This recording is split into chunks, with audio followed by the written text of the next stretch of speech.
different, kind of. My name is Amelia, otherwise known as Instrumentalism, and wow, it's been a while, hasn't it? I was imprisoned in my home for 6 months for some reason. I don't know, I think a few of you are as well, and I wasn't allowed to go outside without headgear. So I spent 6 months sitting at home, stressing about the GCSEs I was supposed to take, having way too much to think about, and being depressed. Now, I am still depressed, but I have a lot less to do, so I'm gonna possibly start making videos again.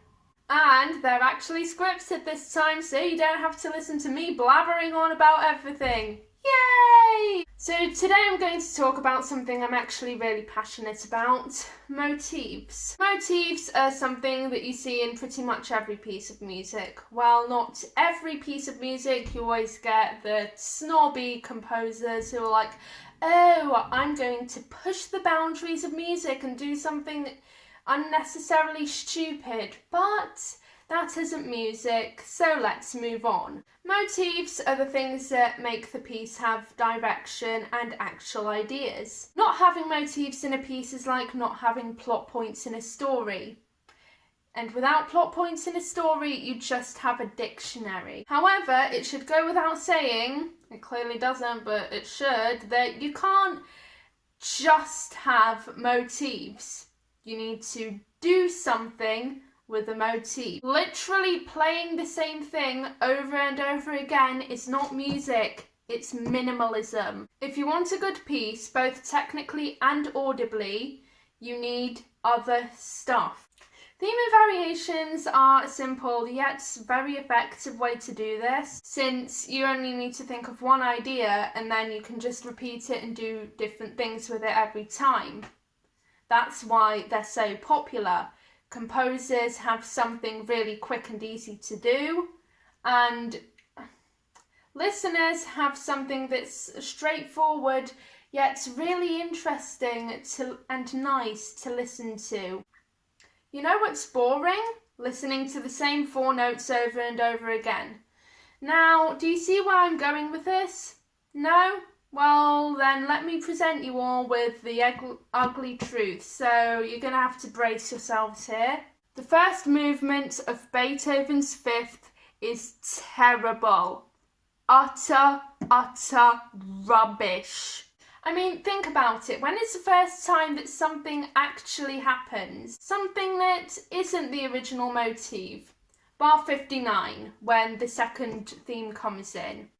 So now Beethoven has 2 themes, and what does he do? He mounts them both for 7 minutes. Immediately after he's finished the second subject, he decides to repeat the first 24 bars note for note. In fact, the only time in the piece where he actually repeats the second theme is for 59 bars from bar 303 to bar 362. Literally everything else in the piece is just 4 notes over and over again. All Beethoven actually wrote was 4 notes and then he just gave up. That's how irritatingly lazy it is. Now, you could say that, oh, it's the most groundbreaking work in all of musical history. But if that's the case, then why is it that everyone only remembers the first 8 notes? You know, I think the most ironic thing about all of this is that the second movement actually goes into theme and variation format. So either Beethoven knew how to improve the first movement and just couldn't be bothered, or the second movement was a fluke and Beethoven's actually a bad composer. And Beethoven is a very good composer. I've heard and played his other work, so I know which one the right answer is. Also, the second movement is the only movement in the entire symphony that's actually really audibly nice. Coincidence? I think not. Now, I know what you're thinking. Does every piece that has recurring motifs throughout it have to be bad? No. Theme and variations is one I touched on earlier. It is actually a piece that manages to do everything Beethoven's Fifth tried and failed to do and still be excellent on its own merit. Enter Uranus from the Planet Suite, which is quite possibly one of the best pieces I have ever had the privilege to play. Like Beethoven's Fifth, it starts off with 4 very strong notes that sound like something off Alma Deutschler's hat and repeats them throughout the entire piece. Unlike Beethoven's Fifth, he actually does something with them. Directly after the opening, it introduces another motif that's completely different to the first one. Then he manages to combine the two together like 7 bars into figure 1. And not only that, but he does it in a way that shows that the main motif is actually the main motif without shoving it in your face. Holst actually does this a lot in this piece. It's very clever. And that's not even how far he went. After 2 rehearsal markings of introducing new themes, 2. Holst then decides to pass the original 4 notes around the orchestra a bit. The really clever thing here is that he manages to make it more interesting by putting it in different rhythms and stretching it out. And then they overlap each other in a nice polyphonic way. Now, I know this leans quite close to minimalism, but it still manages to be good for the 2 reasons that he manages to make it very fast, and he also doesn't do it for very long.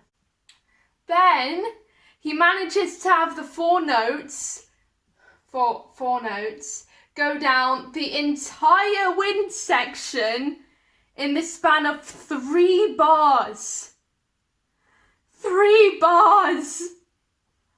I'm so passionate about this piece. This leads to the 4 notes being played at a big climax, and as if that wasn't enough, he manages to make it even better. So, first of all, the violas have the 4 notes played slightly syncopated. And it sounds weirdly menacing, but I love it. Then Holst decides to go ahead and write an entirely new theme to place on top of that. We're just over halfway through, and he's already managed to create 5 themes. Not only that, but he's managed to make it work. After doing some other stuff with a different theme, he then manages to go back to the 5th theme. But this time he has the entire orchestra playing it, but he still manages to make the 4 notes prominent. Then he leads up to the loudest part in the entire piece with the entire orchestra playing. Then it immediately dies down and you can only really hear the harp playing those 4 notes. Then he manages to repeat the 4 notes a few more times with an absolutely huge crescendo. Side note, can we just appreciate his use of dynamics in this piece? This is a range, and not one big crescendo or whatever. He uses all the dynamics in this motif with all the dynamics. Anyway, in the last few bars, where Holst has the entire orchestra play the 4 notes once more, he doesn't even do it the same as the other times. He puts it in a different order. That's incredible. Anyway, Holst tried to make something really, really good for this piece, for this Planet Suite, and it showed, and he does that in every piece as well. Holberg is very similar, and I love that. And Beethoven didn't try, and that also showed, and you should all listen to Uranus because it's so underrated and so good. And That venting actually made me feel less... That venting actually made me feel a bit better. Okay, see ya.